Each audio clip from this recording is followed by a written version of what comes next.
Olá, turma. Vamos começar nossa aula de psicologia, número 10.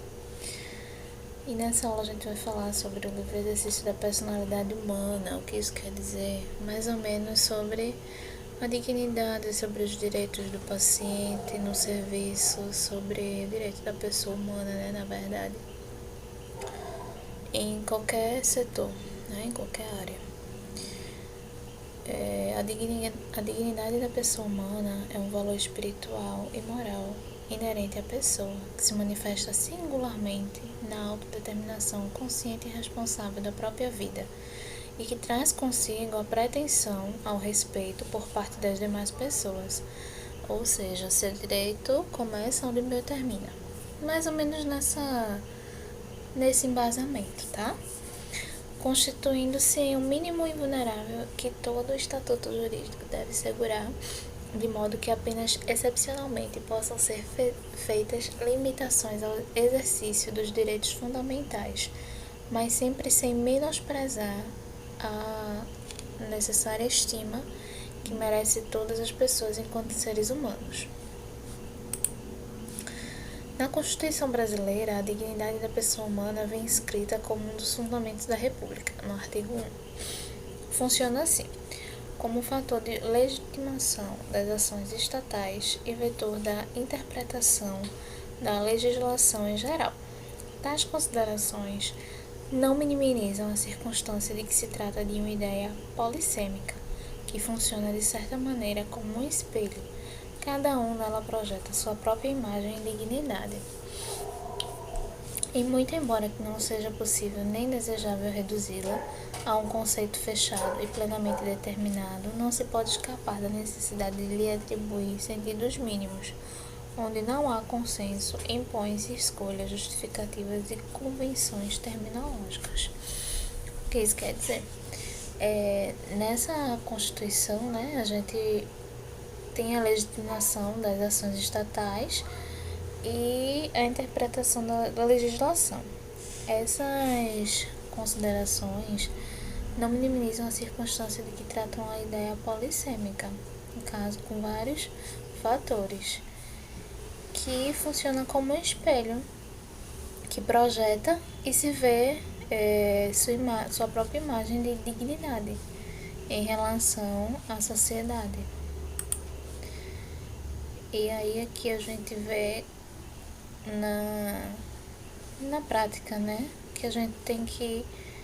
É um respeito, na verdade, à dignidade humana. Saúde, paz, a crença, o progresso, a nacionalidade da pessoa, a educação, a igualdade, pensamento, autodeterminação, liberdade de expressão, trabalho e vida. Um dos pontos, né, que a gente tem que trabalhar. Sem dúvida, o respeito ao livre desenvolvimento da personalidade humana implica de forma direta no desenvolvimento das faculdades físicas, psicológicas e morais do indivíduo. E assim, violar a integridade mental ou desrespeitar as decisões que envolvem a dignidade dos indivíduos nos remete analogicamente à escravidão. No caso, no tempo antigo, a gente os senhores de engenho, né, reprimiam aqueles trabalhadores, de certa forma, que violava a integridade mental, desrespeitava as decisões, porque eles não tinham decisões sobre a sua vida. E isso envolvia a dignidade de vida, né, daquelas pessoas. Elas não tinham capacidade de fazer suas próprias escolhas, nem onde morar, nem onde viver, nem do que viver, né, e muitos eram chicoteados como punição. Os escravos, por não serem considerados pessoas naquela época, tinham seus sentimentos e valores desprezados e eram vistos como desprovidos de qualquer tipo de dignidade. Logo, numa sociedade em que não se respeita as decisões pessoais dos indivíduos e a sua liberdade de decidir sua própria vida carece de dignidade, semelhante às sociedades ultrapassadas, em que prevalecia o escravismo. Assim, os direitos fundamentais escalados na Constituição Federal de 88 devem ser entendidos tendo como base o princípio da dignidade da pessoa humana, pois o mesmo contribui para a efetividade da Constituição. Na Constituição, se fala dos direitos, né? Dos direitos fundamentais, dos direitos humanos desse princípio de dignidade, que no passado a gente não tinha. E aí, dessa forma, ao se falar no direito à vida, entende-se vida digna. Ao se mencionar direito à liberdade de crença, fala-se em exercício digno desse direito. É como se estes só pudessem ser exercidos na sua completude, entendidos e construídos sobre base de referido princípio. Portanto, a Constituição, ao assegurar o direito à vida, o faz à luz do princípio da dignidade, considerando a vida em todos os seus desdobramentos. Respeitar o indivíduo vivo não seria apenas assegurar-lhe meios de proteger apenas a sua estrutura física, pois a vida é considerada em seus aspectos biológicos, psíquicos e sociais, advindo daí o conceito de vida digna, aquela em que o indivíduo é assegurado de que suas convicções serão respeitadas.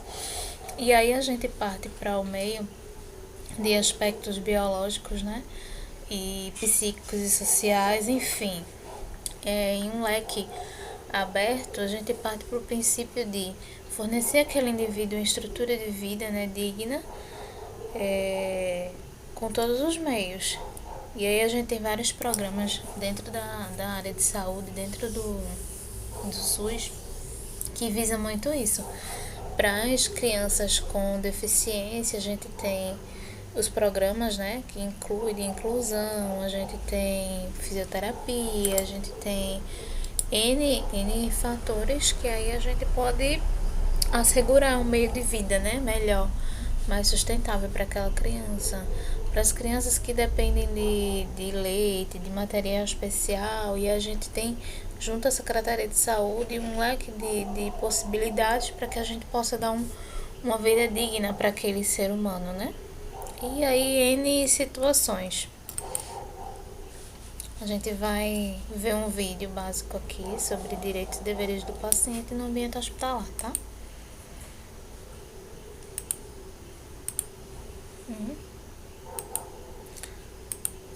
Só um minuto. A gente vai conseguir.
Calma que a gente já tá indo, tá, gente?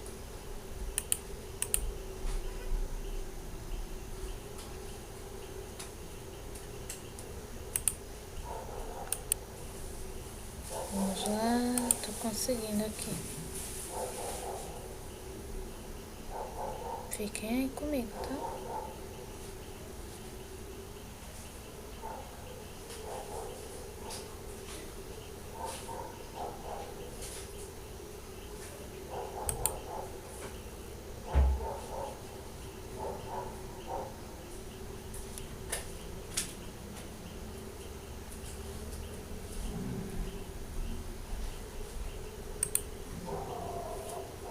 Tá sem áudio.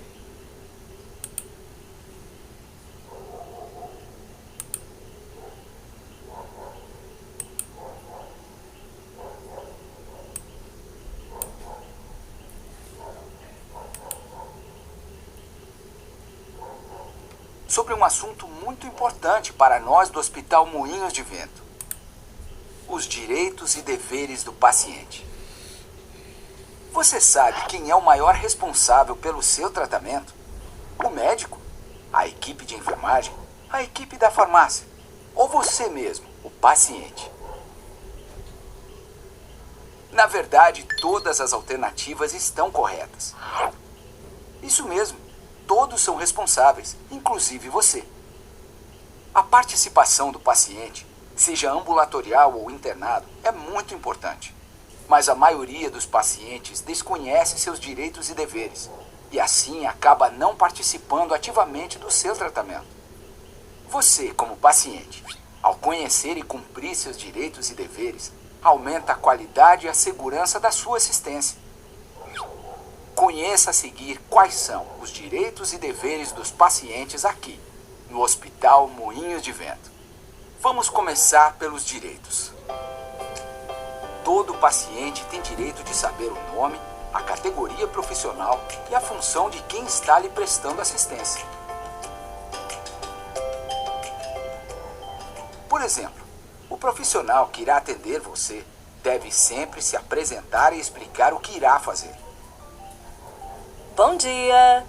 Senhor Wilson, eu sou Margarete Moreira, técnica em enfermagem. Irei verificar a sua pressão arterial. Pronto. Obrigado, Sr. Wilson. Este simples procedimento lhe dá mais segurança, porque você sabe quem está lhe prestando assistência e que procedimento está fazendo. Se alguém lhe atender e não se apresentar, pergunte o nome, a profissão e qual procedimento irá realizar. Ter esta informação é um direito seu. Agora vamos ver o segundo direito dos pacientes. Todo paciente tem direito a ter avaliação, orientação e manejo adequado da dor. Ninguém gosta de sentir dor, correto? A sua dor é tão importante para nós aqui no hospital que temos uma rotina bem específica para tratá-la. Se você sentir dor, a equipe de enfermagem irá pedir que você indique qual a intensidade desta dor em uma escala especialmente criada para medi-la. Então você receberá o medicamento prescrito pelo seu médico de acordo com a intensidade da dor que você indicou. Após um tempo, a equipe de enfermagem voltará para avaliar se a dor diminuiu. Se você receber o medicamento via injetável, esta avaliação acontece após 30 minutos. Se o medicamento for via oral, a equipe de enfermagem retorna em 60 minutos para ver se a dor diminuiu. Sr. Wilson está com dor? Ótimo. Se precisar, o senhor pode me chamar pela campainha. Outro direito do paciente é receber proteção e segurança. Você deve estar se perguntando, como assim receber proteção e segurança? Eu vou lhe explicar. Um hospital é um ambiente complexo, com equipamentos e instalações que você, como paciente, não está acostumado. Além disso, muitas vezes os pacientes podem estar sob o efeito de analgésicos e sedativos que diminuem a consciência. Nesta situação vulnerável, é dever do hospital cuidar da sua segurança. Não é mesmo, Sr. Wilson?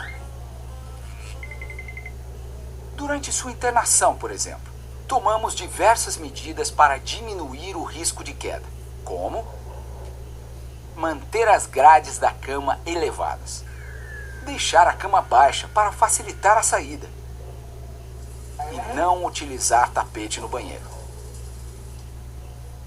Na maternidade também temos muito cuidado com a proteção e segurança dos bebês.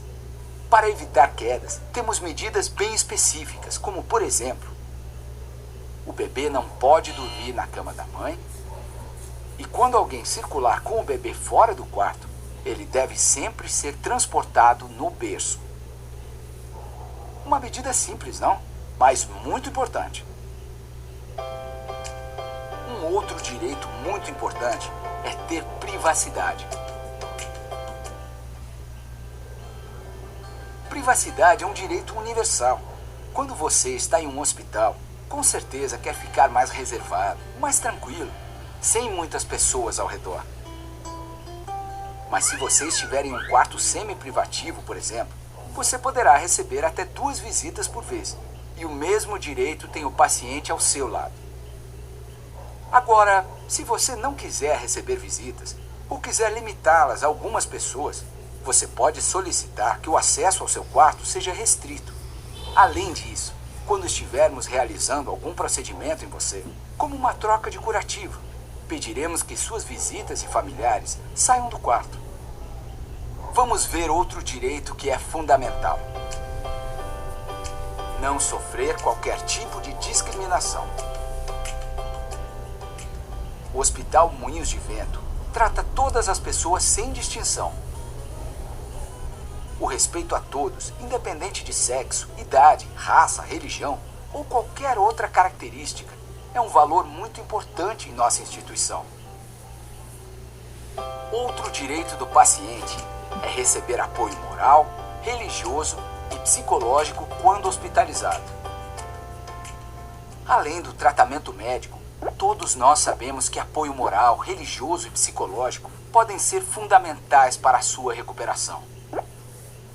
Por isso, além do apoio de seus familiares e amigos, você também pode contar com nossa pastoral e, se necessário, com o apoio de psicólogos do hospital.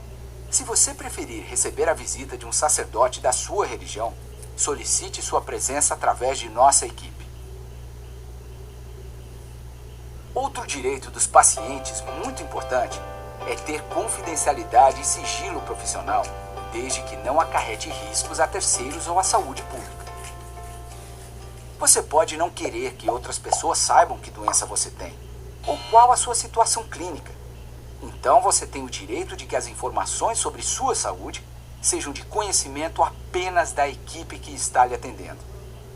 Esta equipe, por sua vez, tem o dever de manter sigilo profissional sobre sua situação. Por exemplo, se alguém pedir seu prontuário, não iremos liberar sem sua autorização. E se perguntarem sobre seu estado de saúde, orientaremos que procurem por você. Este sempre é o nosso procedimento. Porém, existem algumas doenças que necessitam ser notificadas obrigatoriamente aos órgãos públicos, pois tem controle epidemiológico. Neste caso, o nome do paciente é tratado com a maior reserva possível. Vamos a outro direito dos pacientes? É um direito seu receber informações claras sobre os exames e tratamentos propostos, com seus riscos, benefícios e alternativas. Você é parte fundamental do seu tratamento e, por isso, precisa entender a sua situação clínica para poder opinar e participar. Pergunte ao seu médico sobre as alternativas de exames e tratamentos. Compreenda todos os procedimentos que são realizados em você. Enfim, participe de forma ativa no seu tratamento. Uma das maneiras que utilizamos para garantir que a informação correta seja repassada ao paciente é o uso do termo de consentimento. Este é um documento informativo que deve ser sempre assinado pelo paciente antes de procedimentos invasivos, como exames com contraste e cirurgias. Este direito de receber informações claras sobre exames e tratamentos propostos está associado ao nosso próximo direito, que é ter acesso ao seu prontuário e resultados de exames realizados. O prontuário é um documento que registra as condutas realizadas durante seu atendimento. Portanto, é um documento sigiloso que pertence a você. Você não quer que várias pessoas tenham acesso a ele, correto?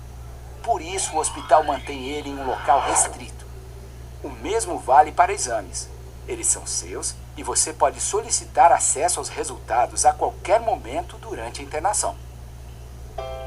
Outro direito que você tem é autorizar um representante legal ou familiar a ter acesso às suas informações médicas. Isso significa que qualquer pessoa de sua confiança, desde que maior de idade, pode ser autorizada formalmente por você para ter acesso ao seu prontuário. Você também tem direito a recusar procedimentos ou tratamentos. Quem toma a decisão final sobre sua saúde é você, o paciente, correto? É claro que você ouve a equipe médica e a equipe assistencial, mas quem decide é você. Por exemplo, Você pode estar muito receoso com a realização de determinado exame, e então pode pedir para seu médico para não realizá-lo. Mesmo que você já tenha assinado o termo de consentimento, você poderá mudar de opinião antes do procedimento. Então, Sr. Wilson, vamos fazer o exame? Outro direito dos pacientes é solicitar uma segunda opinião médica. Todo paciente pode solicitar a opinião de outro profissional. Por exemplo, alguns pacientes têm médicos conhecidos da família e gostariam de ouvir a opinião deles. Neste caso, o paciente deve solicitar auxílio para a nossa equipe, pois há no hospital uma rotina específica a ser seguida. Para finalizar, eu gostaria de apresentar um último direito. Todos os pacientes devem ter acesso às contas das suas despesas particulares.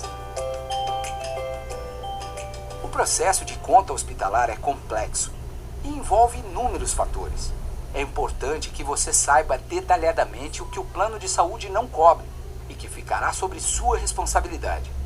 Em caso de dúvida, informe-se com seu plano sobre as coberturas. Durante o seu tratamento, se houver algum medicamento, procedimento ou despesa não coberta pelo seu plano, você tem o direito de ter acesso a esta informação e saber o valor. Pois bem, só para relembrar, como paciente do Hospital Moinhos de Vento, estes são os seus direitos. Saber o nome, a categoria profissional e a função de quem está lhe prestando assistência. Ter avaliação, orientação e manejo adequado da dor. Receber proteção e segurança. Ter privacidade. Não sofrer qualquer tipo de discriminação. Receber apoio moral, religioso e psicológico.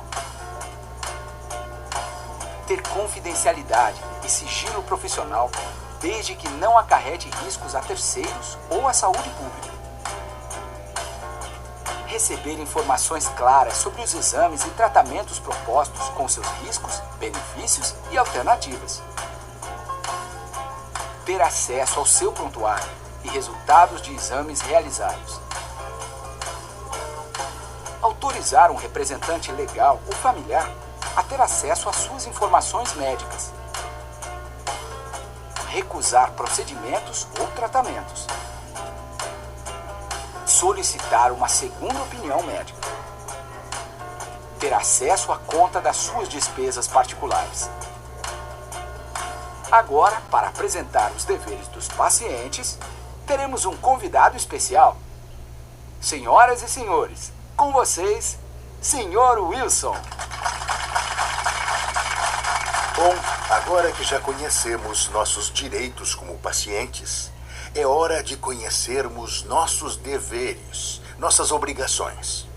Lembre-se, nós pacientes somos personagens principais no nosso tratamento. E assim como temos direitos, também temos deveres a cumprir. Vamos conhecê-los? O primeiro dever que um paciente tem é fornecer informações precisas e completas sobre assuntos relacionados à sua saúde. Às vezes, podemos achar que uma determinada informação não é importante, mas ela pode ser fundamental para que façam o correto diagnóstico e tratamento. Por exemplo, não podemos esquecer de informar nosso histórico médico detalhado, alergias e medicamentos que estavam em uso antes de virmos ao hospital. Outro dever que temos é seguir as orientações fornecidas pelos profissionais responsáveis pelo tratamento. Devemos sempre seguir as orientações prescritas. Se você tiver dúvida, questione, mas não tome a decisão de interromper ou modificar algum tratamento sem conversar com seu médico, pois isso pode acarretar riscos à sua saúde. Por exemplo, se for prescrito jejum para realizar um determinado exame e você comer algo, o resultado do exame poderá vir alterado, só porque você não realizou o jejum. Você recorda que os pacientes têm direito a recusar procedimentos ou tratamentos? Como decorrência deste direito, surge um dever que é dever de responsabilizar-se quando recusar receber um tratamento ou seguir alguma orientação. A equipe do Hospital Moinhos de Vento está aqui para oferecer o melhor para nós pacientes. Agora, se não aceitarmos o que nos é proposto, é claro que teremos que nos responsabilizar pela nossa decisão. Por isso, antes de recusar um procedimento ou tratamento, converse bem com a equipe assistencial e com o seu médico para você ter certeza sobre sua escolha.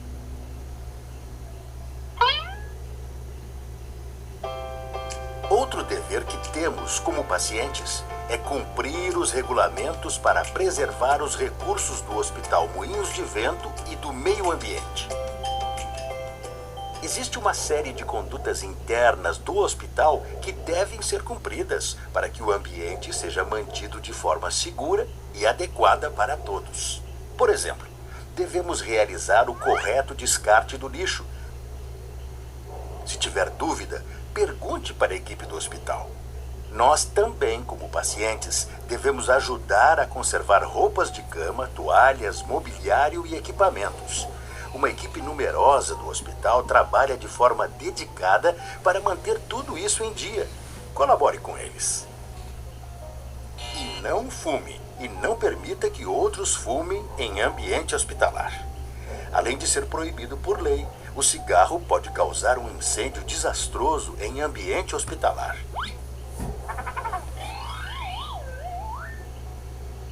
Se você perceber outra pessoa descumprindo estas condutas, fique à vontade em orientá-la. Por fim, nosso último dever como pacientes é respeitar os direitos dos demais pacientes e dos profissionais da instituição. Todo mundo gosta de ser respeitado, mas às vezes colocar em prática este respeito exigirá entendimento do outro e flexibilidade de sua parte. Vejamos algumas situações. Se você estiver em um quarto semi-privativo, lembre-se do limite de 2 visitantes por vez. E mesmo em um quarto privativo, tente limitar ao máximo o número de visitantes, pois receber muitas visitas, além de atrapalhar o seu atendimento e dos outros pacientes, aumentam o risco de contaminação, pois bactérias são trazidas ao hospital. No momento de descanso, se você estiver em um quarto semi-privativo, combine com o paciente ao lado sobre horários e programas de TV que irão assistir. Há um horário de silêncio e descanso que deve ser respeitado para o bom restabelecimento de sua saúde. Além de respeitar os demais pacientes, é muito importante respeitar os profissionais que nos prestam assistência. Então, para relembrar, estes são os nossos deveres como pacientes. Fornecer informações precisas e completas sobre assuntos relacionados à nossa saúde. Seguir as instruções fornecidas pelos profissionais responsáveis pelo nosso tratamento. Responsabilizar-se quando dá recusa em receber tratamento ou em seguir orientações. Cumprir os regulamentos para preservar os recursos do hospital e do meio ambiente. Respeitar os direitos dos demais pacientes e dos profissionais da instituição. Bom, chegamos ao fim deste programa. E aí, doutor Heitor, como me saí? Excelente, Sr. Wilson. Muito obrigado pela sua contribuição. Acho que juntos conseguimos apresentar bem os direitos e deveres dos pacientes no Hospital Moinhos de Vento. A propósito, o senhor está de alta. Os exames deram todos normais. Que ótima notícia! Para você que está nos assistindo, os direitos e deveres dos pacientes que acabamos de apresentar estão sempre disponíveis em material impresso nas nossas recepções e também... É basicamente isso, pessoal. A gente vai voltar agora para a aula, tá certo?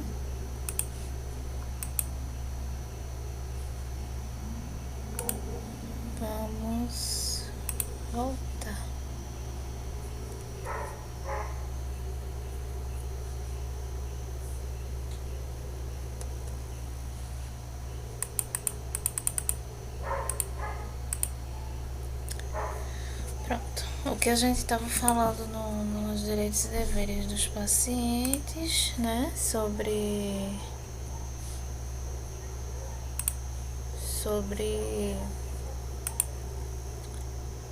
o que o vídeo diz, é que para tudo existe um sim e um não, né? Um direito e um dever.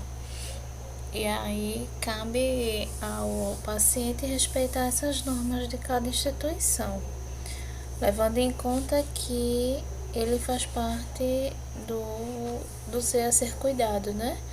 Então aí ele tem que respeitar as diretrizes e os procedimentos que vão ser feitos, porém ele tem o direito de recusar. E aí nessa recusa ele tem que ser ciente e consciente, né, do que está sendo feito, do que está sendo recusado, para depois não haver um arrependimento. E ser bem esclarecido. Em relação à dignidade também tem que ser respeitada, em relação à privatização do tratamento mesmo, do diagnóstico, é uma coisa bem íntima, tá? Bem pessoal de cada paciente. Vamos dar seguimento.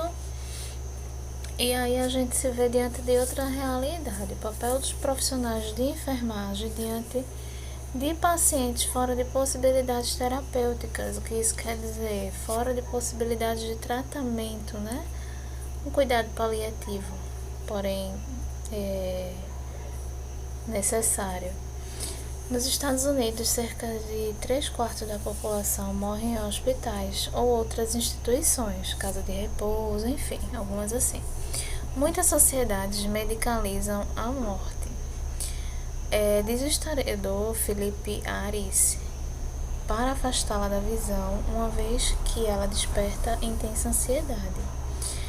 As pessoas parecem temer a morte por uma série de razões, por exemplo, por se preocuparem com o sofrimento físico e a humilhação, receiam a interrupção dos objetivos das pessoas, pensam no sofrimento daqueles que sobreviverão a elas, além dos pensamentos daquilo que as espera um dia. O medo da morte parece atingir o auge durante a meia-idade.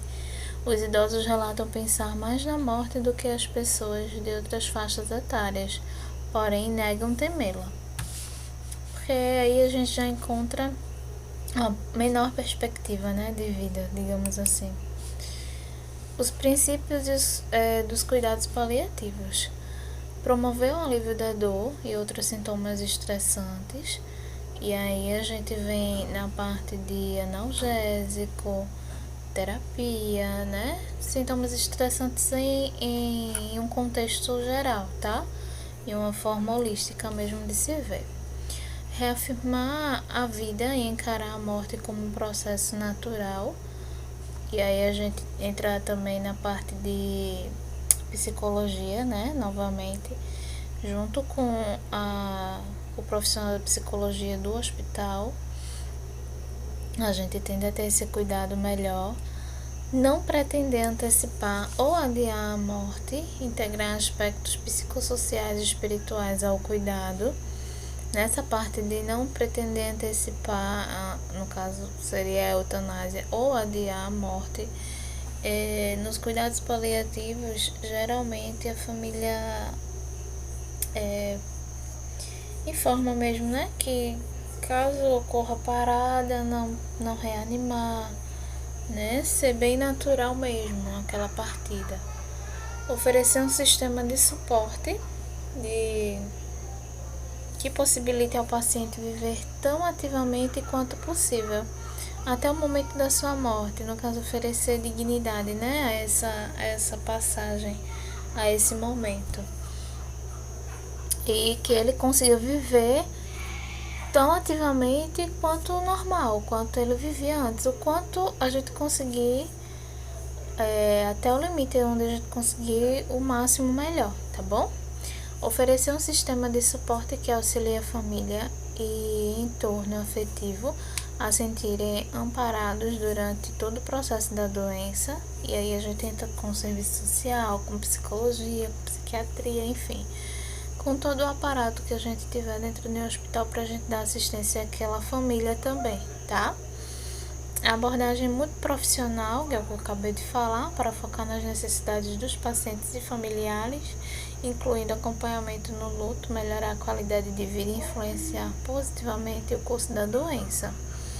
E aí, se for uma doença em fase terminal, relativamente ele vai precisar de uma série de cuidados multiprofissionais, né, integrados entre si.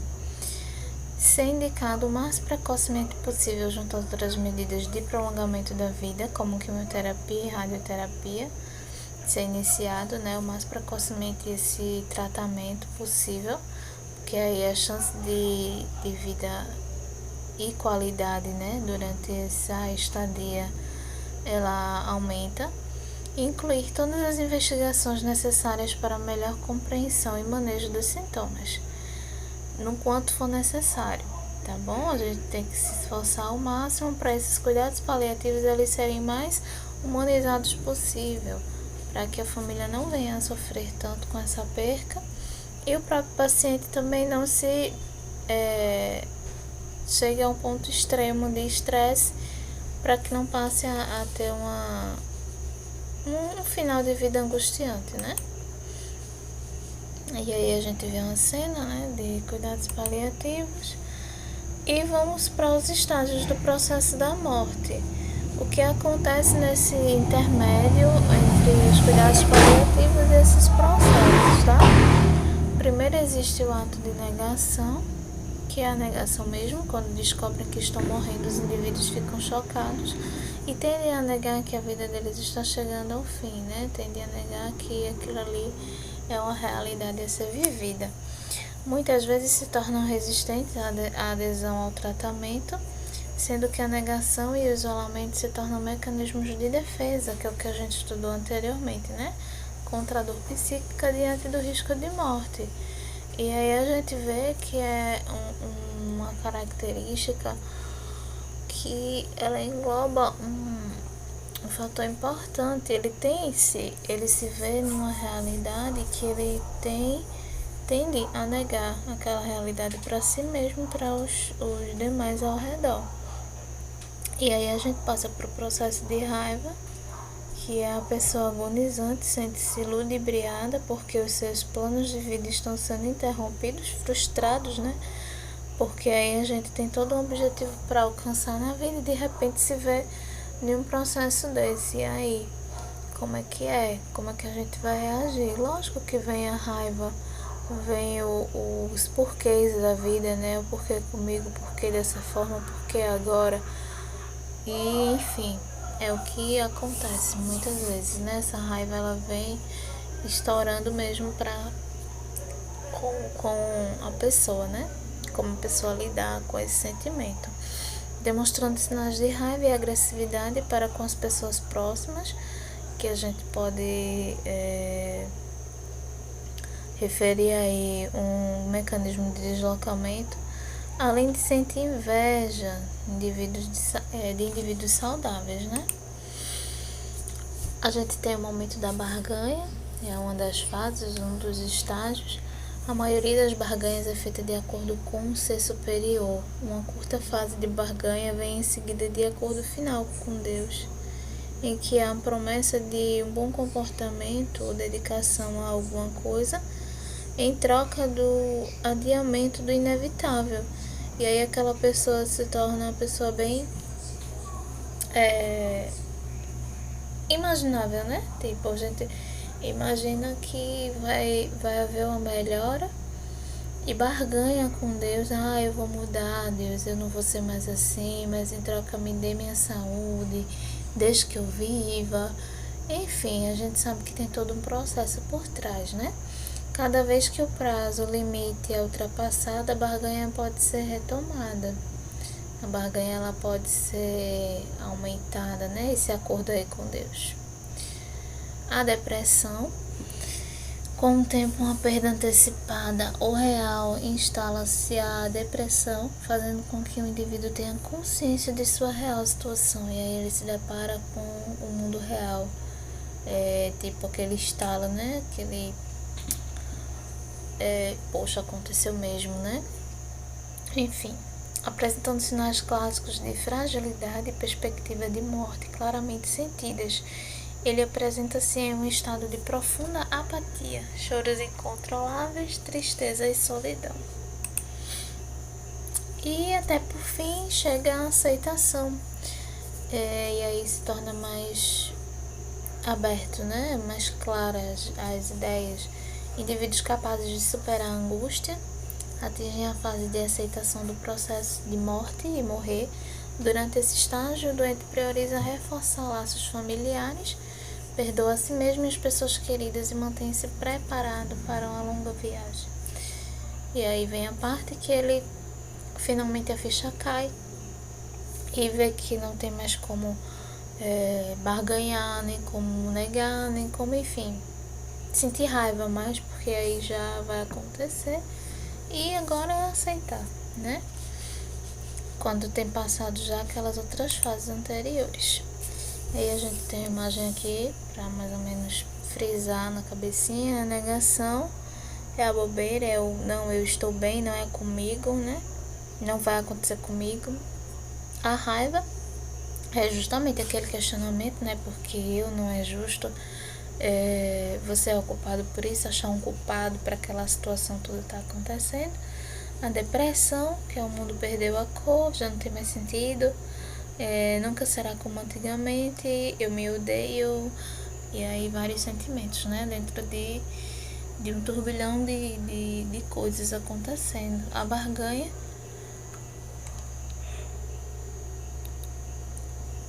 é eu fazer qualquer coisa se eu ganhar aquilo em troca. Eu vou fazer de tudo certo, né? Vou fazer de tudo que é certo para que isso aconteça, para que não haja mais sofrimento, enfim. E por fim vem a aceitação, né? Tudo dará certo, tinha que ser dessa forma. É mais ou menos assim que acontece. E aí a gente termina por aqui, vamos exercitar o nosso conhecimento diante das questões levantadas. Até breve.